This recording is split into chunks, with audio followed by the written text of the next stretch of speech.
Linha de Frente. Olá, está começando agora mais um Linha de Frente nesse fim de semana. Seja muito bem-vindo, muito bem-vinda. Eu sou Beatriz Manfredini e agradeço a todos a companhia desde já. No programa de hoje, nós falaremos sobre os assuntos que ganharam destaque nessa semana. Para essa conversa, eu recebo aqui a jornalista Ellen Brown, a economista delegada do Corecon de São Paulo, Patrícia Taylor Bittencourt, a especialista em compliance e governança, Luciana Gaston, e a advogada Thaís Cremasco. Meninas, boa tarde, obrigada por aceitarem o convite, continuarem aqui na bancada feminina do Linha de Frente todos os sábados.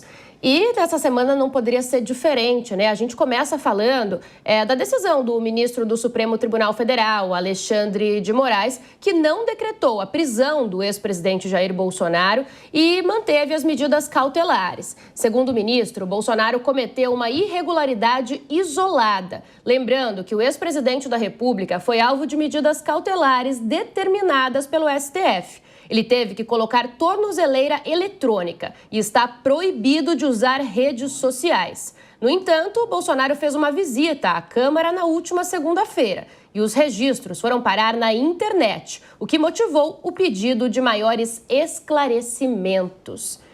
Thaís, começo essa rodada com você. Sabia. Sabia, estava esperando, né?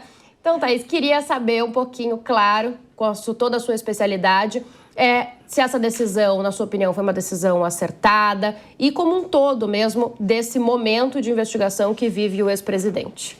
Totalmente acertada e refletindo o que a justiça é de fato no nosso país, né? É uma justiça que não persegue, é uma justiça que não defende, é uma justiça que está de fato isenta.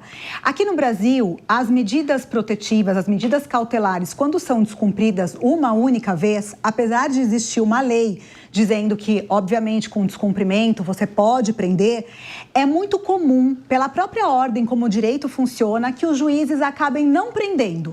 Né? Falam, olha, estamos te avisando que você descumpriu a cautelar, na próxima o senhor será preso. Então, isso é bastante comum dentro da justiça e o Alexandre de Moraes reproduziu o que a maioria dos juízes fazem.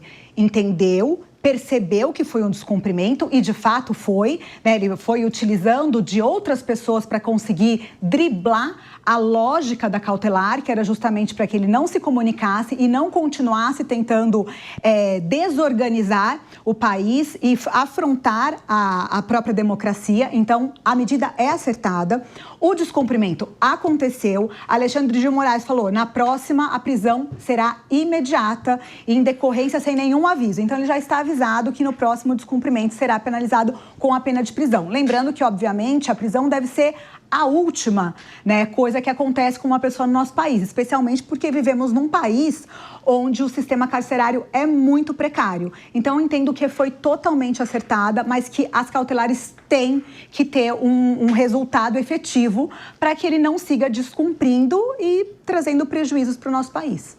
Ellen, agora fica mais difícil, então, para o ex-presidente, ele precisa prestar mais atenção nos próximos passos a partir dessa decisão do ministro?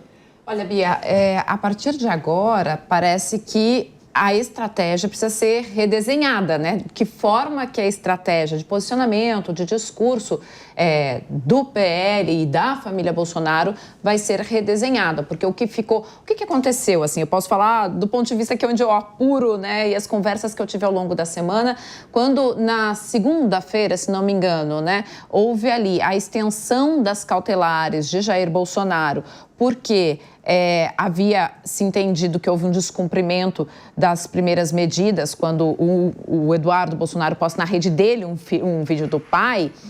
Número 1, essa decisão da extensão das cautelares não foi algo unânime, né? Então, que era uma coisa que se esperava e não foi unânime. A gente teve ali um voto de dissidência ali do Luiz Fux e isso já deixou o clima um pouco diferente. Mas eu conversava com vários juristas logo depois disso, na segunda, e eles diziam, olha, não acredito numa prisão. Acredito que isso parece muito mais uma sinalização, um alerta para Bolsonaro, para que não se repita o que aconteceu. E foi o que a gente viu, então, nessa segunda medida que saiu, né, onde ficou mais claro, inclusive porque houve uma pressão bem forte dos veículos de imprensa, né, porque o que estava se fazendo inicialmente era uma espécie de censura prévia. Você não poderia ter entrevista, não poderia divulgar entrevista. Então, aí um esclarecimento em que ele diz, não, pode dar entrevista, mas não pode usar esse conteúdo em redes de terceiro para promover o discurso. Então, agora vai ter que se repensar como esse discurso pode ser promovido, de que forma se promove esse discurso sem descumprir as cautelares, porque agora há esse aviso, né? Bom, da próxima, aí sim, falamos em prisão. Luciana, do ponto de vista estratégico, digamos, para o ex-presidente, uma medida como essa, muita gente fala que pode torná-lo ali um mártir, que pode subir, né, então, essa figura do ex-presidente. Outros dizem que não, que é uma humilhação e que para ele mesmo a coisa fica agora mais difícil, não do ponto de vista de eleição, porque ele está inelegível, pelo menos neste momento, mas do ponto de vista futuro, como uma figura mesmo da direita. Para você, como que pega essas medidas que foram impostas? O Bolsonaro, ele é uma pessoa que ele é tido como alguém muito polêmico, alguém que fez uma bagunça total com a própria direita, porque hoje nós temos uma divisão entre a direita, entre os extremistas e os moderados.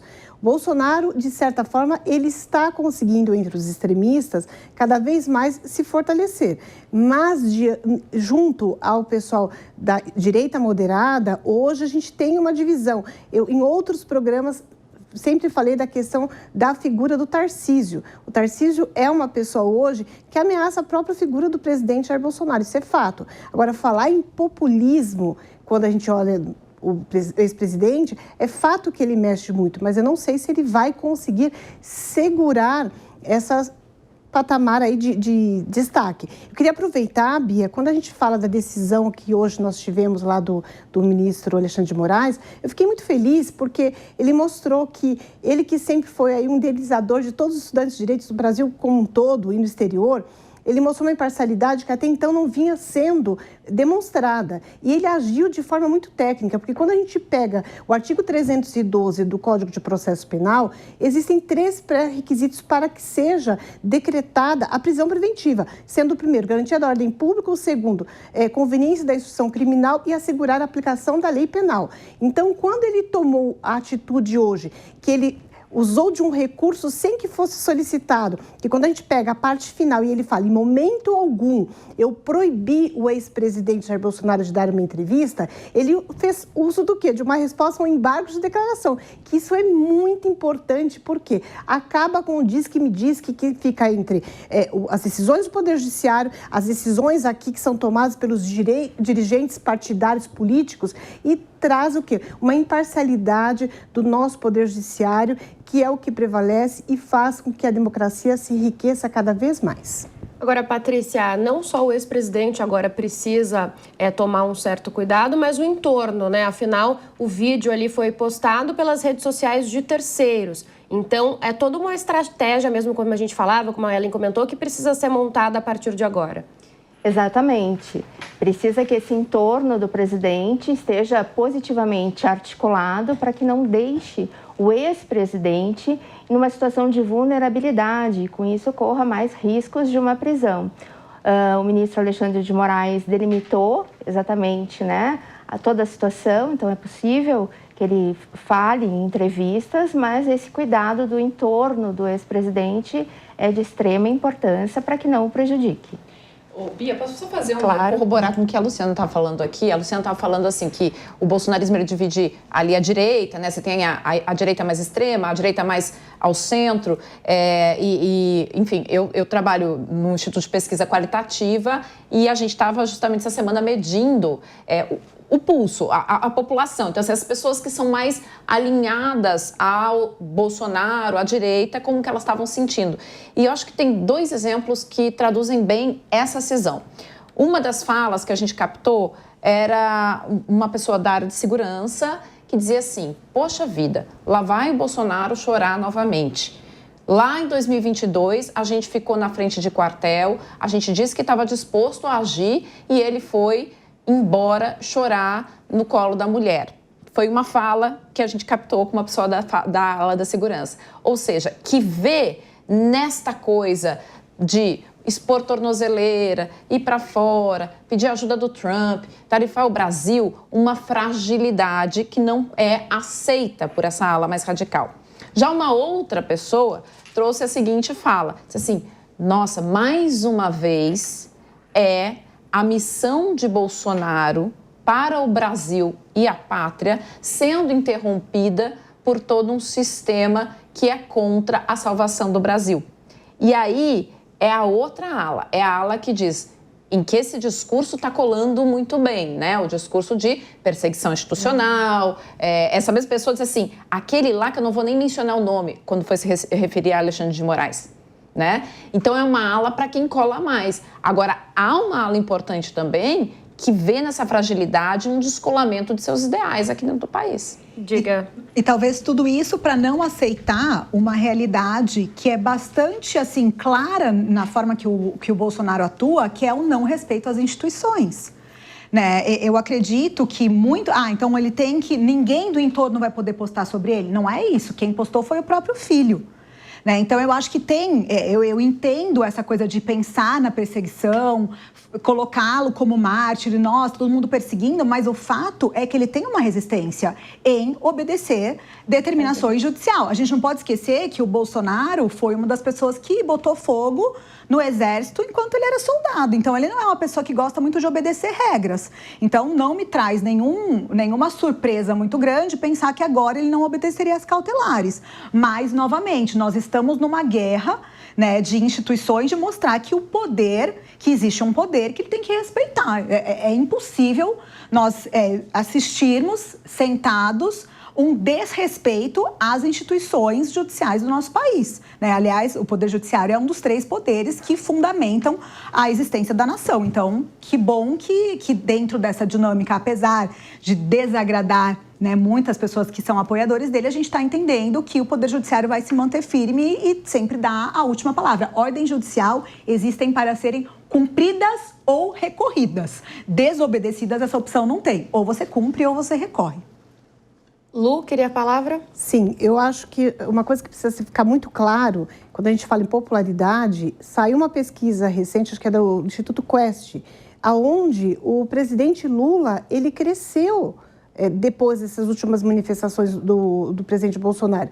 Então, eles precisam, dentro lá do PL, decidir, junto com o presidente, qual vai ser o rumo do próprio partido e do próprio candidato que eles vão apoiar. Porque o que não pode mais é a direita ficar do jeito que está, sem saber atrás de quem que ela vai. Porque alguns apoiam uma pessoa que está inelegível no dia de hoje e que muito provavelmente vai permanecer até 2026 e não se tem um candidato. Isso não é bom para o pessoal da direita, não é bom para a própria democracia.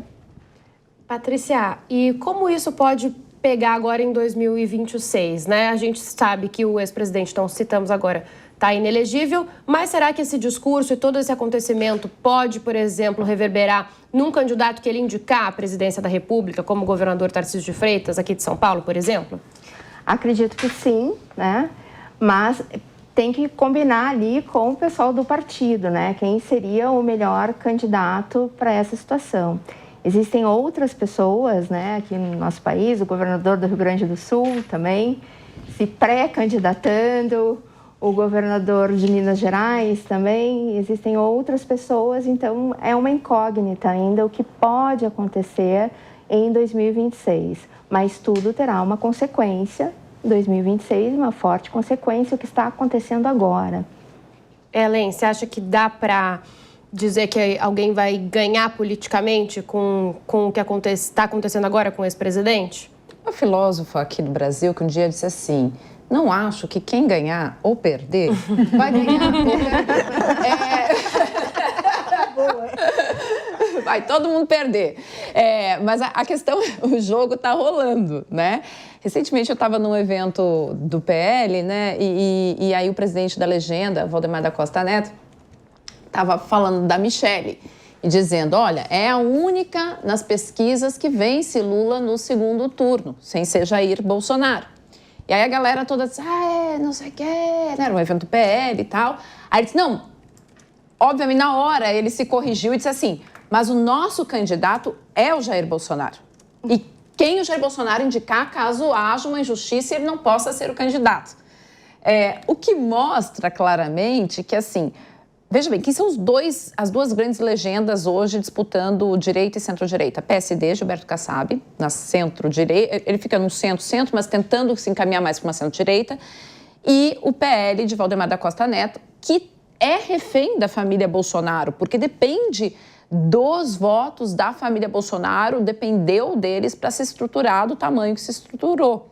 Então, toda essa direita está ainda empolada dentro da grande ação protecionista de Jair Bolsonaro. E fica muito difícil, porque assim, seja o Tarcísio, seja o Ratinho Júnior, seja o Zema, não dá para se descolar totalmente da figura de Bolsonaro. Ainda depende desses votos para ir para um segundo turno. É muito complicado esse cenário, esse xadrez que está se desenhando nesse momento para quem vai ser esse candidato aí, Bolsonaro mantendo-se inelegível até o ano que vem. Então, é um xadrez muito complicado, que mesmo quem dá as regras, né, e aí estou falando de Valdemar, pode ter suas preferências, pode falar seriamente, mas dentro da família Bolsonaro não se fala em plano B, né? O Bolsonaro é o plano A, B, C e D dele. Então, isso trava todo o jogo. E até por isso, por essa falta aí de poder se descolar, que o governador Tarcísio de Freitas, essa semana, por exemplo, recebeu ali um conselho, uma ordem no Palácio dos Bandeirantes para não reagir ao Eduardo Bolsonaro, filho do ex-presidente, que depois daqueles ataques que fez a Tarcísio, voltou nessa semana a falar sobre isso depois dessas medidas cautelares, atacando ali a relação de Tarcísio com o MBL, que segundo Eduardo Bolsonaro defende a prisão dele, a prisão do pai dele. Então, aí queria perguntar para você, Thaís, dessa postura do Eduardo Bolsonaro. Ele vai seguir atacando uma pessoa que até então vem sendo ali colocada pelo próprio ex-presidente como possível principal player, né, em 2026. A postura do Eduardo em si atrapalha o governador? É impressionante como me parece que não existe uma estratégia pensada. Eu não consigo olhar para o Eduardo Bolsonaro, aliás, eu não consigo olhar nem para a extrema-direita e entender que até o Trump, essas pessoas não estão pensando, elas não estão se organizando de forma pensante com um objetivo. Na verdade, às vezes eu tenho a sensação que é simplesmente a destilação de um ódio. Né, aquele discurso para inflamar as massas, porque se assim não fosse, nós não estaríamos com o Eduardo Bolsonaro comemorando tarifas. Né? Então, e tentando mostrar que essa foi a pauta que ele levou para os Estados Unidos porque ele estava sendo perseguido. Então, é um pouco bagunçado fazer análises e previsões de pessoas que não usam a racionalidade e a inteligência com um objetivo. Então, na verdade, o que eu entendo das falas dele, da forma que ele se coloca, é simplesmente para destilar a desordem, o ódio, inflamar massas, mas eu não acho que tem um objetivo pensado que vai chegar em uma estratégia específica. Não enxergo dessa forma. Para a gente fechar esse tema, Luciana, toda essa movimentação das investigações, então, contra o ex-presidente, indicam mesmo aquilo que a gente já falava. O Supremo Tribunal Federal tem interesse em terminar esse assunto ainda esse ano, antes do ano eleitoral, né? Com certeza, até porque hoje nós temos questões ligadas ao novo pleito eleitoral, que é a aprovação do Código Eleitoral, que parou lá na Comissão de Constituição e Justiça e que, se uma vez sendo aprovado, inclusive vai precisar do próprio Supremo. E o Supremo, ele não está lá para ficar decidindo situações que comprometem o quê? O bom andamento do país. Eu não sou economista, mas o que eu mais escuto são pessoas que estão apavoradas com o futuro do que vai acontecer daqui para frente. Então, eu acho que o Supremo tem sim que terminar esse problema para poder olhar o quê? Para o futuro, porque 2026 não vai ser um ano fácil em todos os aspectos, seja no ambiente político, seja no ambiente econômico, em virtude principalmente desse tarifaço aí, que já está começando a trazer uma série de problemas, em especial para o pessoal do agro. Pois é, a gente está falando de futuro de 2026 e, em alguns casos, o futuro praticamente já chegou, né? Dentro de uma semana, as taxas do presidente Donald Trump dos Estados Unidos devem entrar em vigor no dia 1º de agosto e esse tarifaço tem provocado movimentações de representantes do governo aqui no Brasil. Nessa semana, o secretário de Assuntos Econômicos e Financeiros do Itamaraty, Philip Gould, afirmou que as tarifas de 50% sobre produtos brasileiros são arbitrárias e serão implementadas de forma caótica. Durante discurso na Organização Mundial do Comércio, o secretário também expressou preocupação com o uso de medidas comerciais como instrumento de interferência em assuntos internos de outros países. Ainda durante essa semana, que foi cheia de informações sobre o assunto, o ministro do Desenvolvimento e Assistência Social, Wellington Dias, disse em uma entrevista que o tarifaço imposto por Trump pode desequilibrar o mercado interno no Brasil. De acordo com o ministro, a tarifa imposta pode resultar em uma redução momentânea nos preços de alguns alimentos no mercado brasileiro, mas, por outro lado, pode desestimular os produtores. Patrícia, vou começar essa rodada com você para contar para a gente mesmo, assim, então, dias, né, para as tarifas entrarem em vigor. O impacto é imediato para o Brasil, é um pouco mais longo, né, a médio prazo. O que a gente pode esperar a partir do dia 1º?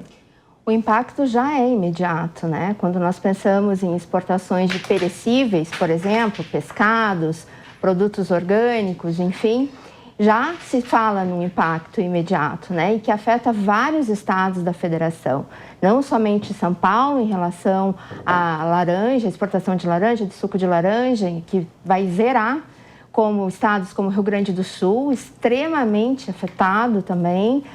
Existem já mercadorias que estão, nesse momento, sendo transportadas e não se sabe exatamente o que acontecerá, se chegarão a tempo antes do dia 1º de agosto ou não. Estados que nem parece, assim, para a maioria das pessoas, mas que também tem um volume grande de exportações, como o estado do Ceará, por exemplo, né? E que também são afetados. E por isso as federações da indústria já estão se articulando, né, junto à CNI, assim também o pessoal do agro com a CNA, para que tentem algumas possibilidades para que minimizem, né, esses efeitos. Inclusive tem uma articulação tanto com os empresários americanos, que também temem por essa questão, porque isso vai aumentar os preços, né, abruptamente no mercado americano, vai gerar inflação ou então desabastecimento, e isso tudo tem um impacto muito grande. Então, tem essa articulação junto aos parlamentares americanos, através dessas federações, junto com a CNI e também o pessoal do agro via CNA, e diretamente com os próprios empresários americanos. É bastante grave a situação que nós nos encontramos. Ellen, você vê chance de negociação, pelo menos de atraso dessas medidas nesse pouco tempo que resta?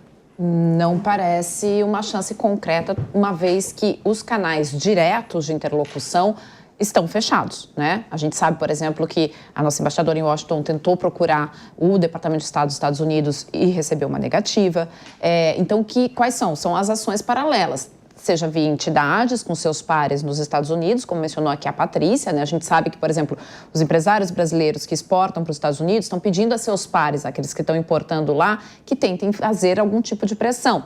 A gente tem o grupo de senadores que está se encaminhando para os Estados Unidos para falar com seus pares parlamentares, para tentar também, de alguma maneira, exercer pressão na sociedade americana, mostrando isso, olha, vai encarecer ou a qualidade é inferior, para ver se essa pressão de empresários, de parlamentares, pode fazer algum tipo de volume na Casa Branca. O que nós temos de fato até esse momento, o que se tem de fato esse momento é que agora o Brasil é o único país que as negociações estão travadas, na prática estão travadas. Japão já avançou, União Europeia avançou, a gente tem Vietnã que avançou, enfim, vários países conseguiram destravar as negociações, nós não conseguimos fazer isso até este momento. Inclusive, o presidente Lula disse nessa semana, fez algumas provocações ali ao presidente Donald Trump, disse, por exemplo, olha aqui, se Trump estiver jogando truco, né, truncando, está pronto para pedir um 6, e algumas entidades têm se manifestado que essas falas, elas são confusas para uma negociação. Thaís, a postura deveria ser essa, deveria ser outra? Não tem nada de confuso, gente. Ele está defendendo defendendo a soberania do nosso país. Nós estamos falando num impacto de 0,04% no PIB. Quando a gente fala de suco de laranja, a gente está falando de 0,01% do PIB. Nós estamos falando de 3 empresas multinacionais que controlam a produção e a venda de suco de laranja para os Estados Unidos. Para! O que o Lula está fazendo é demonstrando que a soberania é mais importante do que qualquer forma de tentar pressionar o nosso país. Então, não é uma... mas ele... Tudo bem, poderia ser diferente, poderia... Mas o Lula é assim, o nosso presidente, o eleito pelo nosso país, é um presidente que preza a soberania nacional acima de qualquer coisa e eu não consigo enxergar um outro caminho para essa criancice, para essa palhaçada que o Donald Trump fez e está bancando isso até o final. Eu tinha uma impressão um pouco diferente da Ellen, mas eu acho que a experiência dela é muito maior que a minha em relação a prever cenários, mas eu imaginava que ele ia chegar no dia 1º e falar, brincadeira, a gente não vai mais brincar disso, porque ele é um fanfarrão. Então, eu acho que a gente muitas vezes leva o Trump muito a sério. E o Lula tem essa postura de desdenhar de certas posturas que não tem outro nome, a não ser infantis do Donald Trump. Não existe um embasamento técnico para esse tarifaço. Então, eu entendo que a postura do presidente é importante. A presidente do México seguiu a mesma linha de tirar sarro, de desmoralizar o presidente dos Estados Unidos quando ele vem pressionar, tentando mandar no mundo. Então, é uma oportunidade do Brasil buscar novos mercados, mostrar que, de fato, o Brasil está acima de todo, o Brasil acima de todos e que a nossa soberania continuará sendo exercida por nós, como manda a Constituição Federal no artigo 1º. A Patrícia queria comentar? Eu concordo que é uma atitude infantil, de criança, do Trump, mas essa atitude infantil também merece que, do outro lado, no caso do Brasil, nós tenhamos atitudes adultas e articuladas internacionalmente. E quando a gente fala de novos mercados, é bem mais complexo do que pode parecer, né? É não só se adaptar às regras de cada mercado, que já compra de outros mercados, precisa de um estudo de mercado aprofundado, isso demora meses. E quando a gente fala, por exemplo, de produtos perecíveis, como é o caso do estado do Ceará, por exemplo, que 52% das exportações do Ceará vão para os Estados Unidos, então isso tem um efeito econômico de toda a sociedade. Não tem uma receita de bolo, né? Então, dizem, né, popularmente... me perdoem aqui pelo exagero, mas a gente tem que ter um jeitinho para falar com uma pessoa que não está emocionalmente equilibrada, né? Então a gente tem que ter aí um pouco de psicologia também. Diga, Lu. Eu vou discordar, como sempre, o voto divergente está aqui. Eu pareço o ministro Marco Aurélio lá no Supremo.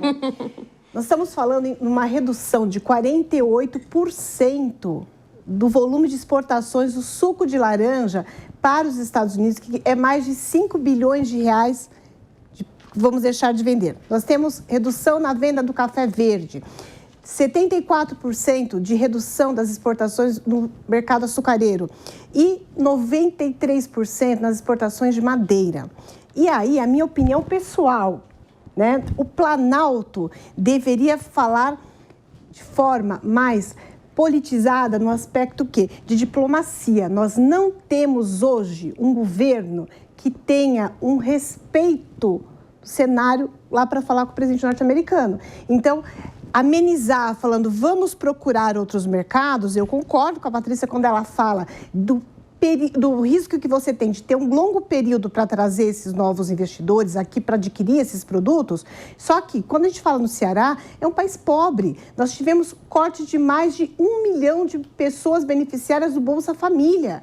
Essas pessoas vão ver com o quê? Eu estive no ano passado fazendo um trabalho de pesquisa no Ceará em escolas estaduais e você vê que as pessoas, elas têm aula de como cuidar da terra seca, não tem o que comer. É muito fácil para nós que somos de São Paulo, que temos produtos do Brasil e do mundo inteiro e temos acesso a esses produtos, comparar com o pessoal do Nordeste. É muito triste. O resultado vai ser catastrófico para a economia brasileira e para o povo brasileiro. Ela também estava esperando para falar. Eu quero só fazer colaborar com o que as minhas 3 colegas aqui colocaram, porque assim, a gente tem na mesa hoje, sobretudo o Mercosul tem na mesa, uma série de acordos sendo negociados, né? A gente conseguiu fazer acordo com a União Europeia, O Brasil tem acordos aí com Emirados Árabes, eu não vou lembrar todos os países, mas a gente tem. O problema é que há, como pontuou bem aqui a Patrícia, uma transição para esses acordos efetivamente começarem a valer e o dinheiro entrar, traduzindo assim, e não é o mesmo volume. Não é o mesmo volume de exportação. Então, não é uma troca imediata que você diz, agora não, beleza, perdemos aqui os Estados Unidos, vem aqui União Europeia, né? Não é o mesmo volume. Então, é muito difícil. A gente está diante de um quadro muito difícil. E mais, e aí parece que eu olho um pouco assim adiante no cenário, no tabuleiro geopolítico internacional.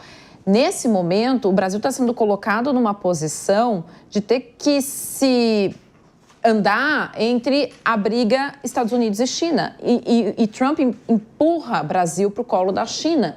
Mas essa não é uma escolha que está sendo feita por nós, é uma escolha que está sendo feita para nós. Né? A nossa diplomacia não conseguiu se posicionar de uma forma de fazer uma mediação. E isso é muito preocupante. Isso é bastante preocupante no cenário daqui para frente. E existe, gente, a possibilidade, Thaís, para você, então, de manter esse discurso, por exemplo, um brigando ali com o outro, de Trump recuar, voltar atrás daqui a um tempo? Então, eu já falei aqui que, para mim, o Trump é macho, é homem fazendo omisse. Sabe, eu não gosto de comparar atitudes masculinas com infantilidade, mas eu tenho muito a sensação, agora eu me desanimei aqui porque minhas colegas, ninguém achou que ele tá trucando, mas na minha cabeça era um truque, que foi a brincadeira do Lula, acho que o Lula tá pensando que nem eu, né? Então você vai aqui, eu vou pedir o 6. Eu acho que a ideia vai ser recuar, porque o impacto lá, imediato inclusive, vai ser pior do que pra gente, o impacto imediato. Né? E, na verdade, como isso não é uma estratégia econômica, mas uma estratégia de uma nova ordem geopolítica que ele está fazendo isso com vários países, para onde que ele vai correr? Então, assim, eu ainda acho que é truco. Concorda, Patrícia? Eu acho que tem uma grande chance de ser um golpe, assim, entre aspas, né? Um truco, como falando, eu não entendo muito de jogo de cartas, mas, enfim, vou com minhas colegas aqui. Mas a gente tem que imaginar todos os cenários, inclusive que não seja, né, que seja de verdade mesmo que ele está. Concordo com a questão da soberania do país, tem que ser preservada, então o governo brasileiro age certo com isso, mas imagino que os pronunciamentos do presidente têm que ser mais bem elaborados, mais pensados, porque existem sim consequências imediatas. As próprias empresas americanas já estão se movimentando contra isso, porque o impacto lá, concordo com a colega, é talvez mais grave do que aqui. Mas enquanto a gente conversava, eu colocava aqui a fórmula do produto interno bruto, né? Consumo mais investimentos, mais exportações, menos importações. Se a gente diminui as exportações, a gente afeta diretamente o nosso PIB. E num momento mundial em que os países não crescem, mas na mesma proporção que cresciam antes, qualquer 0,0 a gente precisa se preocupar. Tudo bem, mas a pergunta que eu queria fazer, aliás, eu não estou aqui para perguntar, mas eu queria de verdade saber se alguém consegue me responder. Como o Lula faria isso com o ataque feito pelo Trump? Porque o Trump deixou claro, estou na carta, tá? Na carta ele disse que estava fazendo isso como uma forma de punição à perseguição do Bolsonaro. Como que o Lula poderia responder diferente? Meninas, tem resposta? Não, mas assim, você tem que ter o adulto na sala, entendeu? Eu não sei se fazer vídeo comendo jabuticaba e dizendo que se levar no mesmo tom de lorota é a maneira mais adulta de lidar com isso. Ok, o Trump é um cliente. Né? Os Estados Unidos, não o Trump, mas os Estados Unidos são nossos clientes. Quem tem cliente, eu tenho empresa, vocês, né, talvez devem ter. Você sabe como é que é um cliente? Tem um cliente que às vezes é um pouco mais chato, às vezes é um pouco mais difícil, tem probleminhas. Mas ele sempre tem razão. Mas ele sempre tem razão, né? E assim, neste cenário, veja bem, o Japão, que foi o primeiro país que conseguiu fazer um acordo. O Japão tinha uma tarifa de, acho que na empresa automobilística era 1,5%, uma coisa assim. Passou para 15%. Esse é o benchmark. A gente não volta mais para o que era antigamente, gente. Não volta mais para o que era. Então, assim, nós precisamos pensar no pior cenário possível. E o pior cenário possível está dado, por enquanto, para a gente. Como que a gente atenua esse cenário, né? O Trump já mostrou que o perfil dele, ele é uma pessoa que gosta de ser bajulada. Ele é isso. Foi assim que ele respondeu com a OTAN, por exemplo. Né? Ele estava lá, tirando todo o apoio da Ucrânia e tal. De repente, ele foi bajulado pelo secretário da OTAN. Ele muda de opinião. Ele gosta de ser bajulado. É o perfil dele, ele é essa pessoa. Um líder mundial não pode. Não pode, mas é o que é. Então, como que a gente lida com isso? Antes do intervalo, agora temos Lu dizendo se acha que Trump pode voltar atrás. E para fechar, Patrícia. Eu entendo que o Trump ele age como Jacobs, direito penal do inimigo. Ou seja, o terrorista foi lá, derrubou as Torres Gêmeas, vai lá e destrói o país deles.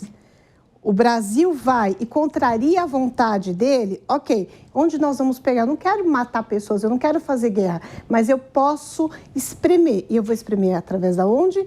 Da economia. E é o que ele está fazendo. E aí a gente pega problemas internos, quando a gente teve a confusão entre poder judiciário e lá o pessoal do Legislativo Central Política, nós tivemos lá no STF ministro aplicando a teoria da democracia defensiva que veio lá da Alemanha. Então, assim, pau que bate em Chico, bate em Francisco. E o que o Trump está fazendo, por mais absurdo que seja, de certa forma, se fizermos uma análise aqui teológica da situação toda, temos, sim, um direito aqui de ambos os lados de reclamar, porém, o Trump não está tão ruim sozinho nas decisões dele. Patrícia, como nossa economista, fecha essa rodada sobre o tarifaço com um entendimento aí do que a gente pode esperar pelos próximos dias. Estamos todos na expectativa, mas temos, assim, boas notícias, né? A Europa já se articula em relação a esse tarifaço do Trump, porque isso tem reflexo em toda a economia global. Então, já estão pensando, né, em reavivar a OMC também, que está parada desde 2019, desde que o Trump chegou aí nessa história. Mas esse apoio da Europa também é importante, mas é preciso, sim, muita articulação, né, muita racionalidade nos pronunciamentos do nosso governo, além da articulação. Vamos começar falando do deputado federal Eduardo Bolsonaro, que afirmou que não pretende renunciar ao cargo e que vai conseguir levar o mandato por mais 3 meses. O parlamentar pediu licença em março deste ano e foi morar nos Estados Unidos, alegando perseguição política. De acordo com as regras internas da Câmara dos Deputados, essa licença terminou no último dia 20 e o deputado agora pode ser cassado por faltas.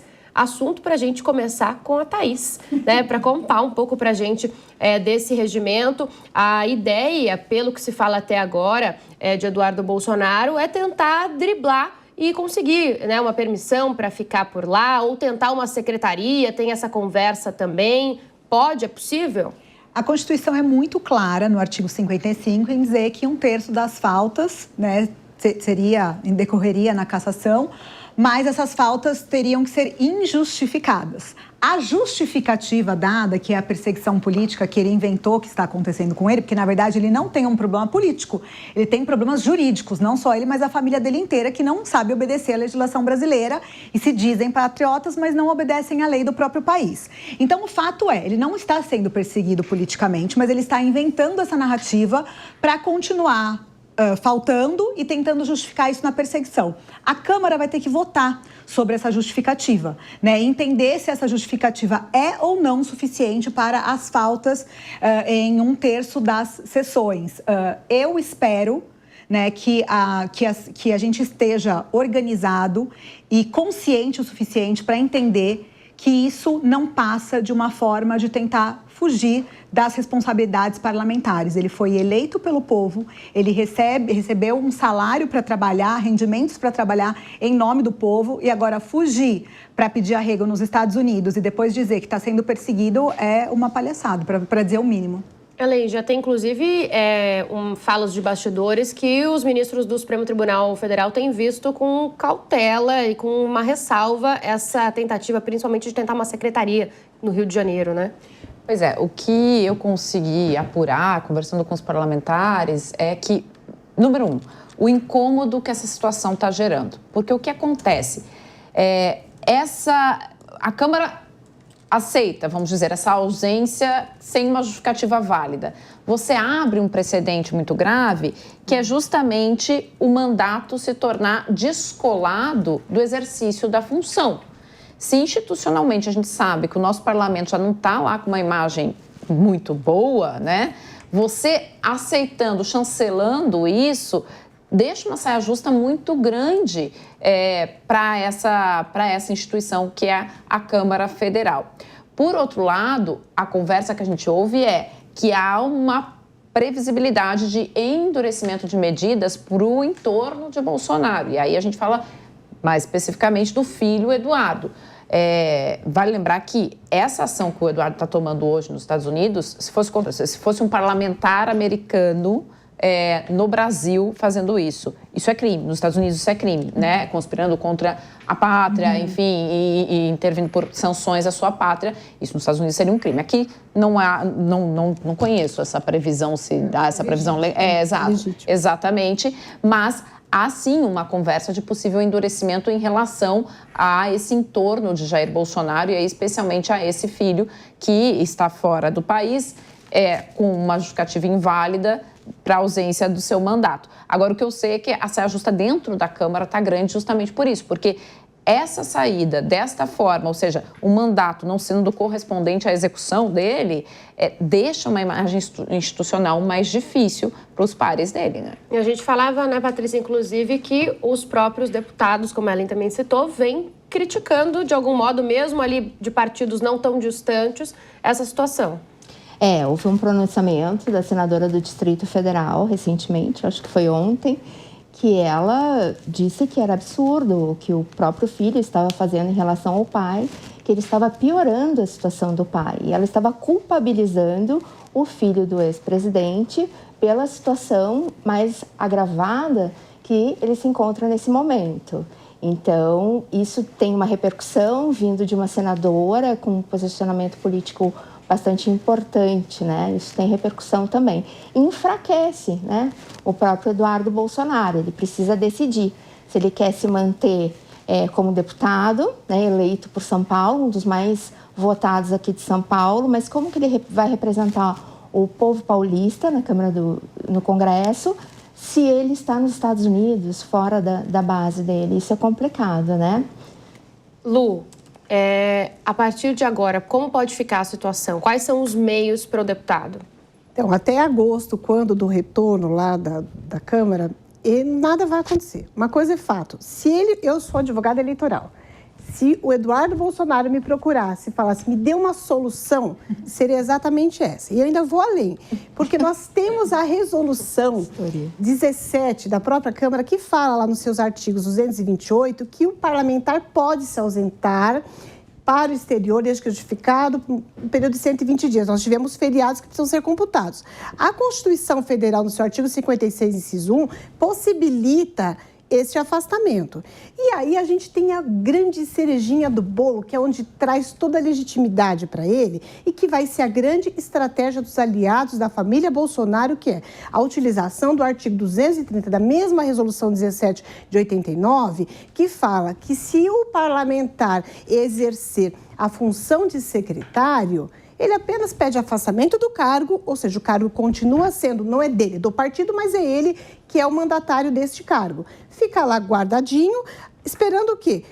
Vai ser reeleito, não vai ser reeleito, se ele sair candidato, e se ele não sair, aguardando o novo presidente. Então, até agosto, nada será feito. E tudo que for feito, por mais que vá esbarrar no Supremo, o Supremo vai ter que representar, vai ter que respeitar as regras. E a própria Constituição dá o direcionamento. E a Câmara tem uma resolução. E a gente tem outro ponto. Uma solução que foi levantada lá pelo deputado Evanir Ribeiro de Melo, do PPS do Espírito Santo, ele apresentou uma proposta recente pedindo a mudança do regimento interno da Câmara para que, em casos excepcionais, o parlamentar possa exercer o mandato morando no exterior. E aí, lembrando, nós estamos aí não falo nem pré-campanha, é campanha eleitoral, de um lado direito, do outro lado esquerda, e vai vencer quem gritar mais alto aqui e trouxer o maior número de apoiadores. Então, eu particularmente acho que nesse momento ele não perde o cargo, pelo contrário, ele vai fazer uma baita bagunça que ele já está fazendo, que é inegável, que está prejudicando a economia, está prejudicando o país, mas aí a análise precisa ser feita pelos seus pares. E aí, Thaís, eleitoralmente para ele, como que isso pesa? Ou não pesa porque quem é de um lado já é de um lado, quem é do outro lado já é do outro lado?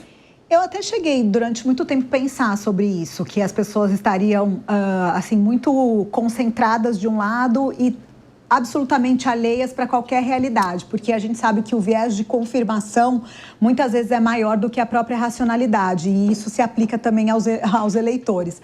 Mas esses movimentos que estão acontecendo agora no Brasil, especialmente quando é um grupo, né, que sempre se disse muito patriota, que protege o país, e eles começam a perceber essa traição, eu acho que isso pode ter um impacto. Eu acho que essas pessoas podem acordar, parar de se informar apenas com fake news e notícias do WhatsApp, começar a perceber a realidade e ter uma mudança, e isso ter um impacto, inclusive, nas eleições, para que pessoas como ele não sejam mais eleitas para representar ninguém. Concorda, Ellen?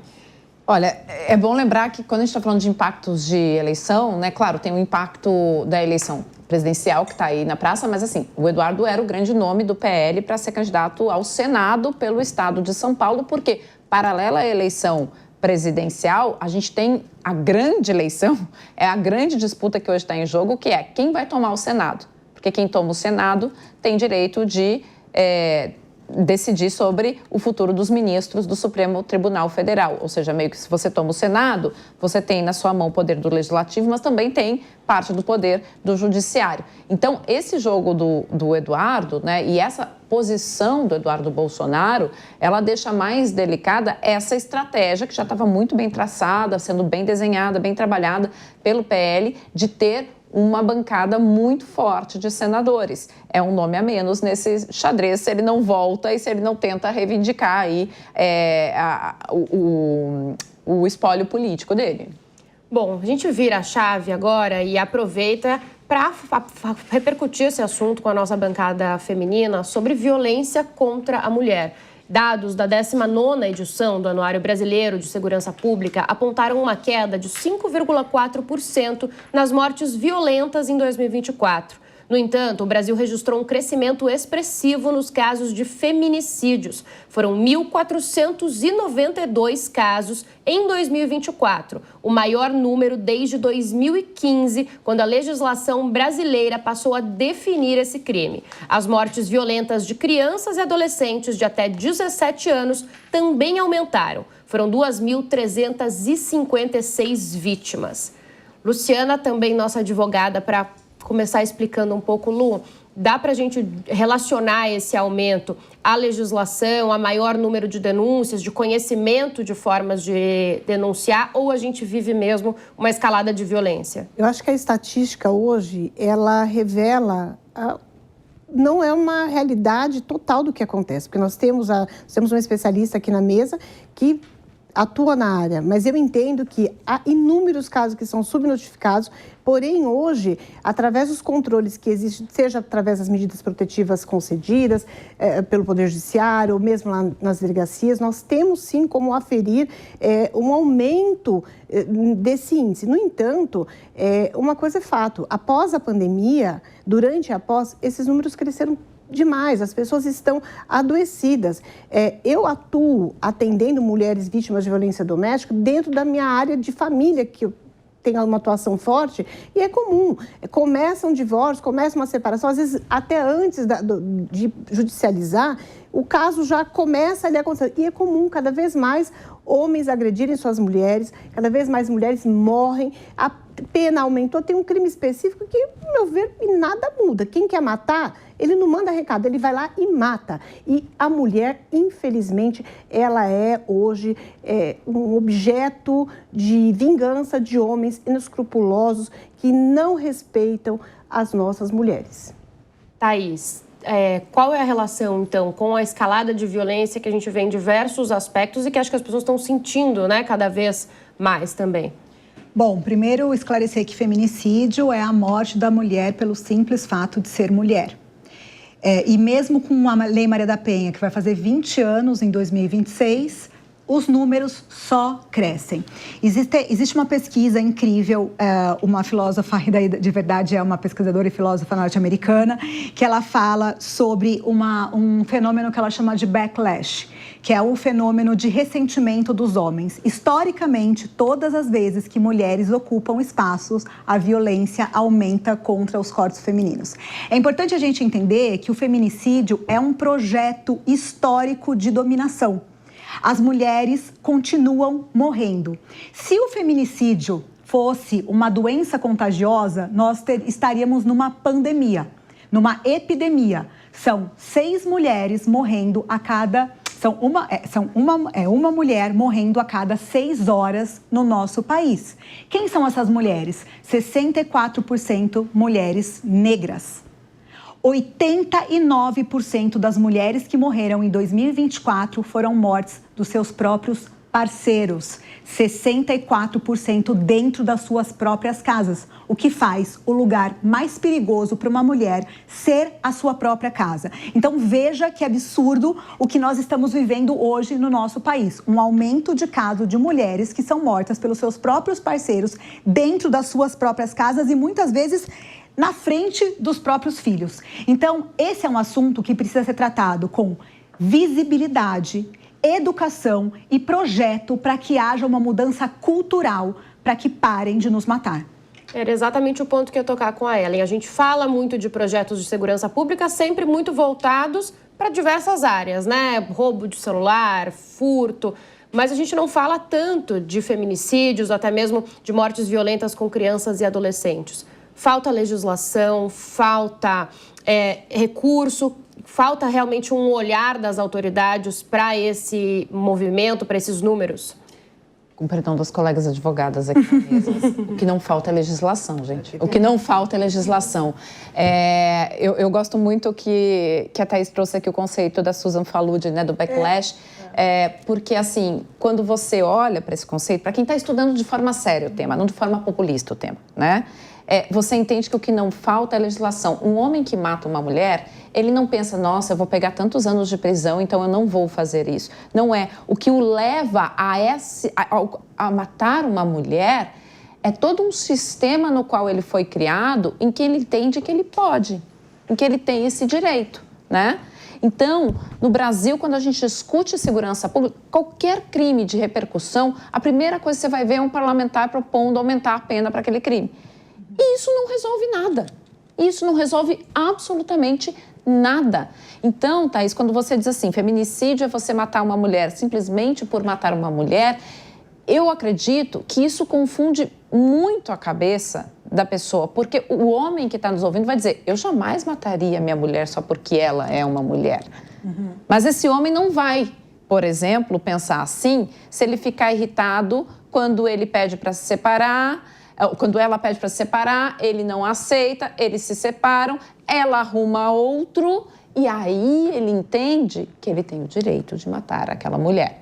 Então, é essa mudança necessária. Não, é parar de olhar para essa questão da violência contra a mulher como um caso populista para vai lá e aumentar a pena ou propõe castração química e uma série de outras bobagens que eu já ouvi proporem para solucionar esse tipo de coisa. Assim, isso não vai mudar se você não ensinar o seu filho que ele não pode levantar a voz com a colega mulher, né? Que ele não é dono da mulher e quando ela faz uma coisa que o contraria, ele não pode dar uma mordida, bater e esse tipo de coisa. Mas isso começa lá do início, né? E isso, a Patrícia, que é economista, pode falar bem pra gente, também vai além de desigualdades sociais. Claro que esse é um fator que interfere em muitas coisas da vida de todos, mas a gente tem crimes como esse em todas as classes sociais, né? Em todas as classes sociais.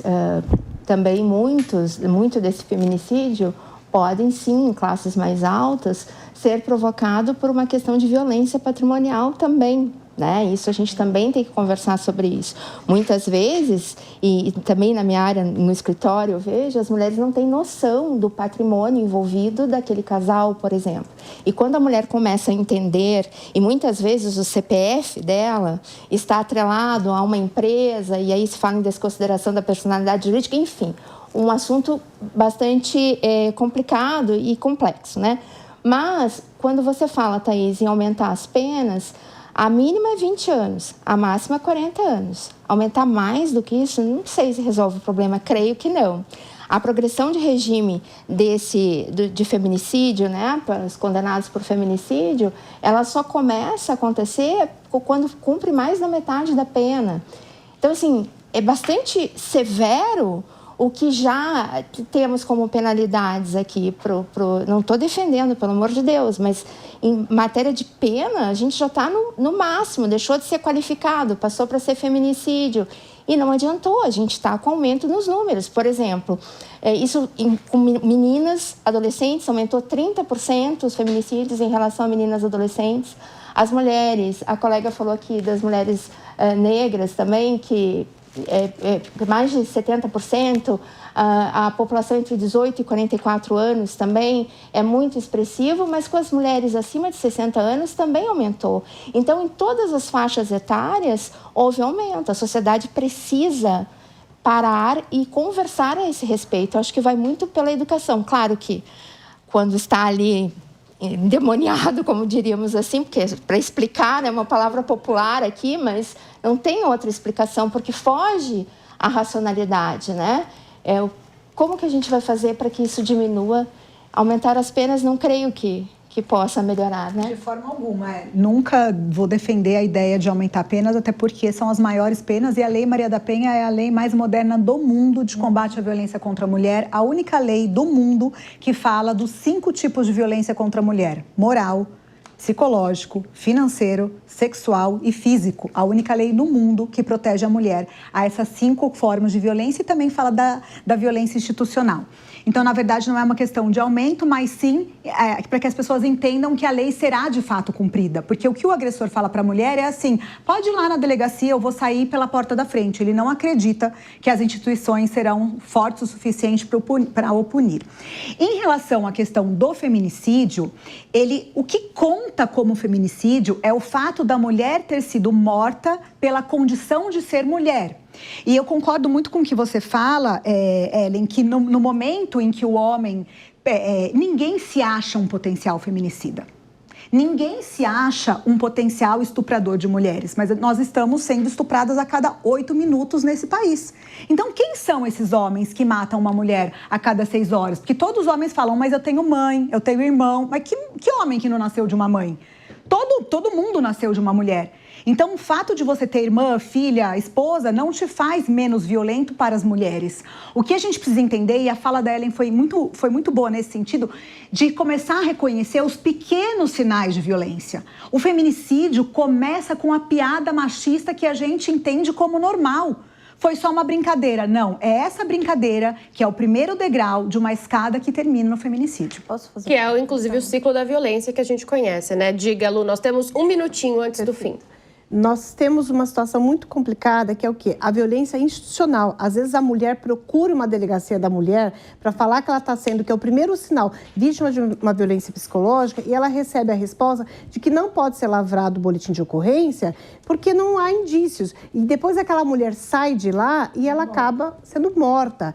E hoje a violência ultrapassou a carteira, o número da conta corrente dos homicidas. Por quê? Porque mulheres ricas também estão morrendo. Então, e muito. E essas são as que mais sofrem, por quê? Pela vergonha que é imposta pela sociedade, ela jamais vai contar para as pessoas que estão ao seu entorno o que está acontecendo. Então, hoje, preciso ter um viés, um olhar muito, muito antenado no que está acontecendo. E a pessoa que comete esse tipo de crime, ele dá sinais muito cedo. Recados importantes das meninas aqui, afinal, a gente não pode normalizar pequenas violências, normalmente assim que começa, lembrando também que o número da Central de Atendimento à Mulher é o 180, né? Em caso de necessidade, sempre importante reforçar. Bom, com isso a gente vai terminando Linha de Frente por aqui. Eu agradeço muito a companhia de vocês, espero, claro, todas para o próximo sábado, e agradeço também a companhia das meninas aqui na nossa bancada de hoje. Um bom fim de semana. A opinião dos nossos comentaristas não reflete necessariamente a opinião do Grupo Jovem Pan de Comunicação. Realização Jovem Pan.